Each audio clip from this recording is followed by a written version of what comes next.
Hi friends, welcome to Sri Mata Vaishnavi Study Channel. Friends, please like, share, subscribe for more competitive related updates. Friends మనకి అనేది 2024లో వచ్చే అవకాశం ఉంది. Constable and SI రెండు కూడా combined 20 total వచ్చి constable 2000 posts ఉన్నాయి అండ్ ఎస్ఐకి 250 పోస్టులు అనేవి ఉన్నాయి. ఏ ఆస్పిరెంట్స్ అయితే ఆర్పిఎఫ్లో జాబ్ చేయాలనుకుంటున్నారో వాళ్ళు ఇప్పటి నుంచి ప్రిపరేషన్ అనేది స్టార్ట్ చేయండి. ఇందులో సెలక్షన్ ప్రాసెస్ అనేది 3 స్టేజెస్‌గా ఉంటుంది. అందులో కంప్యూటర్ బేస్డ్ ఎగ్జామినేషన్ అనేది ఉంటుంది. Plus physical measurement test, PET, PST అని ఉంటుంది. తర్వాత డాక్యుమెంట్ వెరిఫికేషన్ అనేది థర్డ్ స్టేజ్‌లో ఉంటుందన్నమాట. ఇందులో టోటలీ 120 క్వెషన్స్‌కి ఎగ్జామ్ అనేది ఉంటుంది. ఈచ్ క్వెషన్ క్యారీస్ 1 మార్క్ అనమాట. టోటల్ మనకు 120 మార్క్స్‌కి ఎగ్జామ్ ఉంటుంది. టైమ్ డ్యూరేషన్ అనేది 90 మినిట్స్. ప్లస్ ఫ్రెండ్స్ ఇందులో నెగెటివ్ మార్క్స్ కూడా ఉంటాయి. 1/3 నెగెటివ్ మార్క్స్. అందుకనే మీరు ఎగ్జామ్‌కి అటెండ్ చేసేటప్పుడు కొంచెం చూసుకొని మీకు కాన్ఫిడెంట్‌గా ఉన్న క్వెషన్స్‌కి మాత్రం ఆన్సర్ చేయండి. మీకు డౌట్‌ఫుల్‌గా అనిపించే వాటిని కొంచెం మీరు స్కిప్ చేసుకొని లాస్ట్‌లో మీకు టైం ఉన్నట్లయితే అప్పుడు మీరు దాన్ని అటెండ్ చేయడానికి ప్రయత్నించండి. టైమ్ మేనేజ్మెంట్ కూడా చేసుకోండి. ఓకేనా ఫ్రెండ్స్? టైమ్ మేనేజ్మెంట్ అనేది చాలా ఇంపార్టెంట్. టైమ్ డ్యూరేషన్ అనేది మనకు చాలా తక్కువ ఉంది కాబట్టి. ఫ్రెండ్స్ ఎగ్జామినేషన్ ప్రిపరేషన్ అనేది మనం ఇప్పటి నుండే స్టార్ట్ చేయండి. నోటిఫికేషన్ వచ్చిన తర్వాత మనం ప్రిపరేషన్ స్టార్ట్ చేద్దాం అనుకుంటే మాత్రం అది చాలా కష్టమైన పని. అందుకని మనం ముందుగానే ప్రిపరేషన్ అనేది స్టార్ట్ చేయడం better. RPF related previous papers ఏవైనా కావాలనుకుంటే మీరు ఆన్లైన్‌లో మనకు దొరుకుతా ఉంటాయి. వెబ్‌సైట్‌లోకి వెళ్ళి మనం చెక్ చేసుకున్నట్లయితే ఆ ప్రీవియస్ పేపర్స్‌ని బట్టి మనం మోడల్ పేపర్స్ తీసుకొని ఆ విధంగా ఫ్రెండ్స్ ఇందులో మనం చెప్పాం కదా! కానిస్టేబుల్ 2000 పోస్టులనేవి ఉన్నాయి. ఎస్ఐలో 250 పోస్టులు ఉన్నాయి. ఎడ్యుకేషన్ క్వాలిఫికేషన్ అనేది ఎస్ఐకి అయితే బ్యాచిలర్ ఆఫ్ డిగ్రీ బేస్డ్ పైన ఉంది.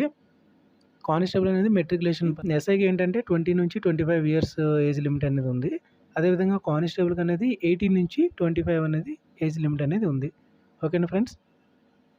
ఫ్రెండ్స్ ఇది మోడ్ ఆఫ్ ఎగ్జామినేషన్ అనేది మనకి ఆన్‌లైన్ ఎగ్జామినేషన్ అనేది ఉంటుంది. డ్యూరేషన్ అనేది 90 మినిట్స్ చెప్పాం కదా! నెక్స్ట్ అండ్ 120 క్వెషన్స్‌కి each question carries 1 mark. Negative marks కూడా 1/3 అనేది ఉంటుంది. ఇది మొత్తం కూడా రైల్వే రిక్రూట్మెంట్ బోర్డ్ అనేది ఈ ఎగ్జామినేషన్ కండక్ట్ చేయడం జరుగుతుంది. ఓకేనా ఫ్రెండ్స్? ఈ నోటిఫికేషన్ వచ్చినట్లయితే వెంటనే మీకు ఎటువంటి ఇన్ఫర్మేషన్ అయినా సరే నేను మన ఛానల్‌లో అప్డేట్ చేస్తాను. అందుకని మీరు సబ్స్క్రైబ్ చేసుకోండి. ప్లస్ మీ ఫ్రెండ్స్ ఎవరైనా సరే కాంపిటేటివ్ రిలేటెడ్‌గా ప్రిపేర్ అవుతున్నట్లయితే వాళ్ళకి కూడా ఈ వీడియోస్‌ని షేర్ చేయండి. చాలా హెల్ప్‌ఫుల్ అవుతుంది.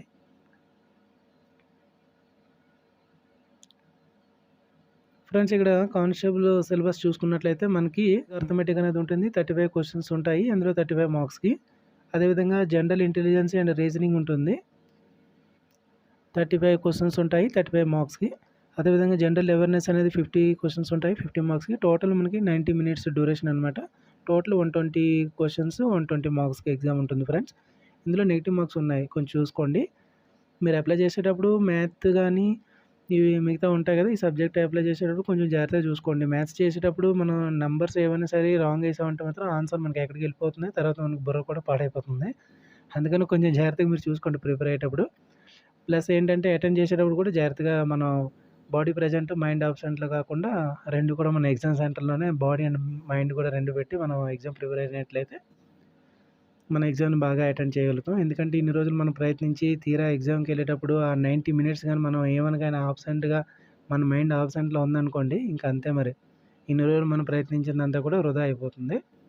అందుకని కొంచెం జాగ్రత్తగా ప్రిపేర్ అయ్యేటప్పుడు ప్లానెడ్‌గా ప్రిపేర్ అవ్వండి. ప్లస్ ఎగ్జామ్ అటెండ్ చేసినప్పుడు కూడా జాగ్రత్తగా అటెండ్ చేయండి. ఓకేనా ఫ్రెండ్స్?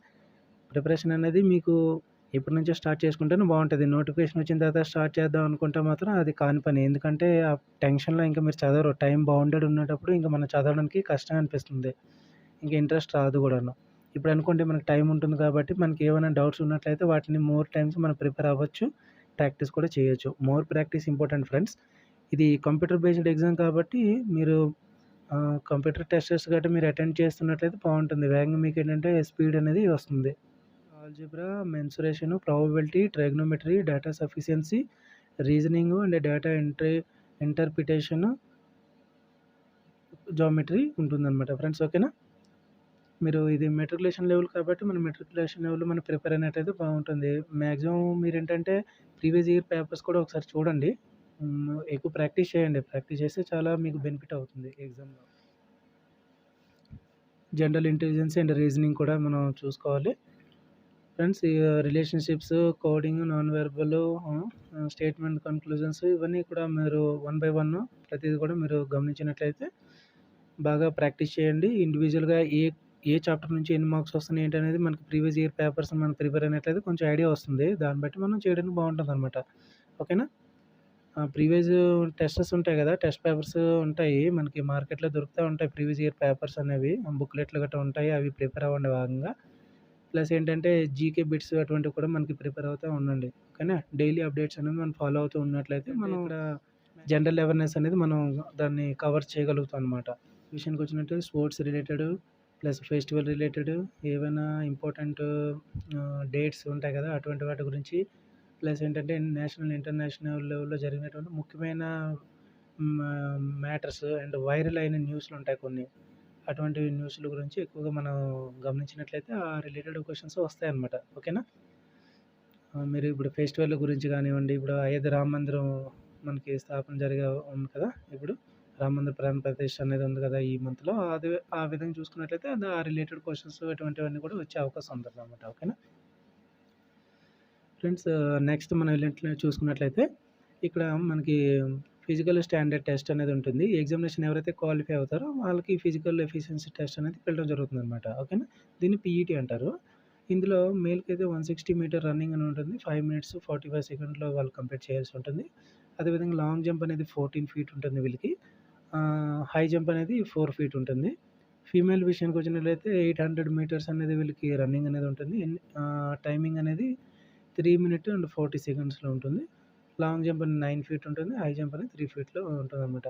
కొంచెం మీరు ఎగ్జామినేషన్ ప్రిపేర్ అవుతూ మీరు ఫిజికల్‌గా కూడా కొంచెం స్ట్రాంగ్‌గా ఉండాలి కాబట్టి మార్నింగ్ టైమ్‌లో కొంచెం రన్నింగ్ గట్టా వేస్తూ ఉండండి. రన్నింగ్ ఏసేటప్పుడు మీరు మెయిన్ రోడ్‌లో కానీ, తార్ రోడ్ పైన సీసీ రోడ్ పైన గానీ మీరు రన్నింగ్ ఎక్కువ వేయకండి. ప్రాక్టీస్ చేయకండి. మాక్సిమం గ్రౌండ్‌లో ప్రాక్టీస్ చేసుకోండి చాలా మంచిది. లేదంటే మనకి బోన్‌కి ఎఫెక్ట్ అయ్యే అవకాశం ఉంటదనమాట. ఎక్కువ మన సీసీ రోడ్ పైన గానీ, తార్ రోడ్ పైన గానీ మనం రన్నింగ్ చేసినట్లయితే మన లెగ్స్‌కి ప్రాబ్లమ్ వచ్చే అవకాశం ఉంటది. అందుకని మనం ఏంటంటే గ్రౌండ్ ఉంటాయి కదా! క్రికెట్స్ గ్రౌండ్ గట్టా మన ఊర్లో ఉంటుంటాయి కదా! గ్రౌండ్స్ అటువంటివి మట్టి రోడ్డు పైన మాక్సిమం ప్రయత్నించండి రన్నింగ్ చేయడానికి. అలా అయితే మనకి బెనిఫిట్ ఉంటుంది. లేదనుకుంటే వేగంగా బోన్స్ అనేది ప్రాబ్లమ్ వస్తది. జాగ్రత్తగా దానికి ఫుడ్ కూడా మంచి డైట్స్ కూడా మీరు మెయింటైన్ చేయండి. రన్నింగ్‌తో పాటు డైట్ కూడా తీసుకుంటే మంచిది. ఎక్కువ కాల్షియం ఫుడ్స్ ఎక్కువ తీసుకుంటే బాగా మనకి సపోర్ట్‌ఫుల్ అవుతుంది. ఎగ్, బనానా ఇటువంటివి నెక్స్ట్ కాజు, కిస్మిస్ ఇలాంటివి తీసుకుంటుంటే బావుంటదనమాట. రన్నింగ్ చేసే ముందు కొంచెం తిన్నట్లయితే కొంచెం మనకి యాక్టివ్‌గా ఉంటుంది. అదే కాల్షియం కూడా మనకి బోన్స్‌కి చేరుతుందనమాట. ఓకేనా? మంచి షూస్ కూడా మంచివి తీసుకోండి. మనకేంటంటే కొంచెం ఫీట్ అనేది బాగా పడేటట్టుగా ఉండాలంటే మాత్రం ఫుట్ అనేది మనకు కొంచెం మంచిగా ఉన్న షూస్ తీసుకున్నట్లయితే మనకు బావుంటది. కంఫర్ట్‌గా ఉంటుంది. రన్నింగ్ చేసేటప్పుడు కూడా కంఫర్ట్‌గా ఉంటుందనమాట. ఓకేనా? మరీ టైట్‌గా ఉన్న షూస్ గట్టా ఏసుకున్నట్లయితే మనకి ఏంటంటే ఆహ్, ఎక్కువ పెయిన్ ఒస్తది. అన్‌ఈజీగా అనిపిస్తది. రన్నింగ్ చేయలేమనమాట. ఓకేనా? ఫ్రీగా ఉన్నట్లయితే కొంచెం రన్నింగ్ చేసే అవకాశాలుంటాయి. కంఫర్టబుల్‌గా ఉండేటట్టు చూసుకోండి. మీ సైజ్‌కి తగ్గట్టు కంఫర్ట్‌గా ఉన్నటువంటి షూస్ తీసుకున్నారనుకోండి, మీకు కూడా హ్యాపీగా రన్నింగ్ చేయడానికి కూడా బావుంటుంది. రోజు కూడా రన్నింగ్ చేసేటప్పుడు కొన్నేంటంటే మీరు రూట్ మార్చి చేయండి. ఒకరోజు ఒక సైడ్ రైట్ సైడ్ పరిగెట్టడం, ఒకసారి లెఫ్ట్ సైడ్ పరిగెట్టడం అలా చేసుకొని టైమింగ్ కూడా డిఫరెంట్ టైమింగ్స్‌లో చేస్తూ ఉండడం అలా చేయండి. ఎందుకంటే ఒక్కొక్కసారి ఇప్పుడేంటంటే చాలా కాంపిటీటివ్ దాంట్లో ఫిజికల్ ఎఫిషియన్సీ టెస్ట్‌లో చూసినట్లయితే వాళ్ళు టైమింగ్ అనేది ఏం కూడా పక్కాగా ఈ టైంలో ఏస్తారనేది ఏం కంపల్సరీ లేదనమాట. అది ఎర్లీ మార్నింగ్ ఏపేస్తున్నారు. లేదంటే 9 తర్వాత లేదంటే ఆహ్, మనకి ఆఫ్టర్‌నూన్ కూడా ఒక్కొక్కసారి రన్నింగ్ ఏసేటట్టు ఉన్నారు. 12 అప్పుడు ఈ టైం అప్పుడు కూడా రన్నింగ్ ఏస్తున్నారు కాబట్టి, మనం ఏ టైంలో కూడా రన్నింగ్ పెట్టినా మనం ఈజీగా దాన్నేంటంటే హ్మ్, రన్నింగ్‌ని క్వాలిఫై అయ్యేటట్టుగా మనం ప్రయత్నించుకుంటే బెటర్ అనమాట. ఆ విధంగా మనం ప్రాక్టీస్ చేయాలి. మనం చదువుతునేటప్పుడు ఎలాగన్నా రన్నింగ్ చేయాలంటే చదువుతున్నప్పుడు కూడా మనం రన్నింగ్ చేయొచ్చు. చదువుకుంటూ ఏం చేస్తాం మరి ఎర్లీ మార్నింగ్ లేస్తాం. కొంచెం టైమ్ టేబుల్ దాని ప్రకారం మనం పెట్టుకొని, ఒక గంట, అరగంట మన ఈ ఫిజికల్ టెస్ట్‌ల కోసం, ఎక్సర్‌సైజ్ కోసం తీసుకున్నట్లయితే మనకి రోజంతా కూడా డే అంతా కూడా కొంచెం యాక్టివ్‌గా ఉండడానికి కూడా బావుంటుందనమాట. బాడీ కూడా యాక్టివ్‌గా ఉంటుంది. మనం చదవడానికి కూడా కొంచెం ఇంట్రెస్ట్‌గా అనిపిస్తదనమాట. ఈ స్టడీతో పాటు మనం దీన్ని కూడా ప్రాక్టీస్ చేసినట్లయితే 2 కూడా కవర్ అయిపోతాయి ఎట్ ఎ టైమ్‌లో. చెప్పలేం గదా! ఒక్కొక్కసారి ఎగ్జామ్ అయిన కొద్ది రోజులు వెంటనే మనకి ఇదేంటంటే ఫిజికల్ ఎఫిషియన్సీ టెస్ట్‌కి మనకి పిలవడం జరుగుతుంది. మళ్ళీ అప్పుడు మనం వెంటనే అంటే అన్నీ కాదు కదా! అందుకే అన్నిటికి కూడా మెంటల్‌గా ప్రిపేర్ అయ్యి ఉండాలి మనం. ఇప్పుడు కాంపిటీషన్ అనేది ఎలా ఉందో చూస్తున్నారు కదా! చాలా ఎక్కువగా ఉంది కాంపిటీషన్ మాత్రం.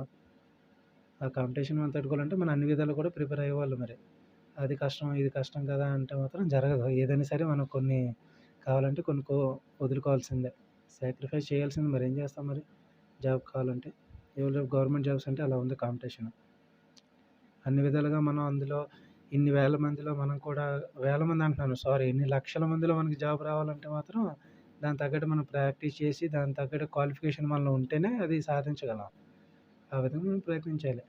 Okay friends. నెక్స్ట్ ఇప్పుడు మనం ఫిజికల్ మెజర్‌మెంట్ టెస్ట్ అనేది ఉంటుంది ఫ్రెండ్స్. ఇందులో ఏంటంటే కామన్‌గా మనకి హైటు, వెయిట్, చెస్ట్ ఇవే చూస్తారు. ఇందులో జనరల్ వాళ్ళకి, ఓబీసీ వాళ్ళకి ఈ విధంగా ఉంటుంది. మేల్‌కైతే 165, ఫీమేల్‌కైతే 157 హైట్ అనేది సెంటీమీటర్స్‌లో తీసుకుంటారు. ప్లస్ మేల్‌కి మాత్రమే చెస్ట్ అనేది మెజర్‌మెంట్ అవుతుంది. అది 80 ఉన్నది అన అంటే బ్రీతింగ్ తీసుకోకముందు మనకి 80 ఉండాలి. బ్రీత్ తీసుకున్న తర్వాత 85 అనేది మనకి ఉండాలన్నమాట. చెస్ట్ మెజర్‌మెంట్ రావాలి. అదేవిధంగా ఎస్సీ, ఎస్టీ వాళ్ళకి చూసుకున్నట్లయితే 160 సెంటీమీటర్ మేల్‌కి, ఫీమేల్‌కైతే 152 సెంటీమీటర్ హైట్ ఉండాలి. ఫీమేల్ క్యాండిడేట్స్‌కి 152 ఉండాలి. చెస్ట్ అనేది 76.2, 81.2 ఇలా మెజర్‌మెంట్స్ అనేవి ఉండాలి. మిగతా అదర్ కేటగరీస్ ఉంటారు. Other categories specified by government. కొంతమందికేంటంటే గవర్నమెంట్ త్రూగా కొంతమంది స్పెసిఫికేషన్ ఇవ్వడం జరిగింది. అదేంటంటే డోగ్రాస్ అదర్ కేటగరీస్ ఓకేనా. వీళ్ళకైతే 163 సెంటీమీటర్ హైట్, 155 సెంటీమీటర్ అనేది ఫీమేల్‌కి. మేల్‌కి చెస్ట్ అనేది 80 నుంచి 85 అనేది ఉండడం కంపల్సరీ అనమాట. ఓకేనా ఫ్రెండ్స్. ఇవి కొంచెం మీరు పుషప్స్ గట్టా తీసుకున్నారనుకోండి ఎక్కువగాను పర్ డే మినిమమ్ స్టార్టింగ్‌లో ఒక 20, 30, 50 అలాగా మనం పెంచుకుంటూ పోయినట్లయితే రోజుకి మీరు చెస్ట్ ఎవరికైతే తక్కువ ఉంది, అయ్యో! నేను క్వాలిఫై అవ్వలేనేమో అనే డౌట్ ఉంటది కదా! అటువంటి వాళ్ళు ఏంటంటే ఎక్కువగా పుషప్స్ చేయండి. ఓకేనా. పుషప్స్ చేసినట్లయితే ఆటోమేటిక్‌గా మనకి ఇంప్రూవ్ అనేది ఉంటుంది. వాళ్ళు కూడా అక్కడ ఏమైనా డౌట్ వచ్చిందనుకోండి వాళ్ళకి మెజర్‌మెంట్స్‌లో మళ్ళీ మనకు అక్కడ కూడా పుషప్స్ కొట్టేస్తారనమాట. ఓకేనా. అందుకని మీరు ప్రాక్టీస్ చేయండి. ఇక్కడ ఏం పర్వాలేదు. పుషప్స్ ఎక్కువ తీసినట్లయితే మీకు ఆటోమేటిక్‌గా చెస్ట్ అనేది గ్రోత్ అనేది ఉంటుంది. Okay friends. Thank you. Thank you for watching. Friends ఇటువంటి రిలేటెడ్ ఏదైనా ఇన్ఫర్మేషన్ కావాలంటే మాత్రం మీరు మన ఛానల్‌ని సబ్స్క్రైబ్ చేసుకోండి. అండ్ మీ ఫ్రెండ్స్ ఎవరైనా సరే కాంపిటేటివ్ రిలేటెడ్‌గా ప్రిపేర్ అవుతున్నట్లయితే వాళ్ళకి ఈ వీడియోస్‌ని షేర్ చేయండి. వాళ్ళకి కూడా మంచి మీరు సమాచారాన్ని అందించిన వాళ్ళు అవుతారు. మనం మంచి మంచి related informations, notification related information అన్ని చేద్దాం. ఇందులో ఏవైనా మీకు సజెస్ట్ చేయాలనిపిస్తే ఏదైనా ఇంప్రూవ్ చేయాలి అని అంటే మాత్రం మీరు కామెంట్ బాక్స్‌లో సజెస్ట్ చేయండి. నేను తప్పకుండా ఆ రిలేటెడ్ వీడియోస్ చేస్తాను. ప్లస్ నాలో ఏదైనా ఇంప్రూవ్‌మెంట్స్ కావాలంటే ఇంప్రూవ్‌మెంట్ చేస్తాను. Okay friends. Thank you for watching friends.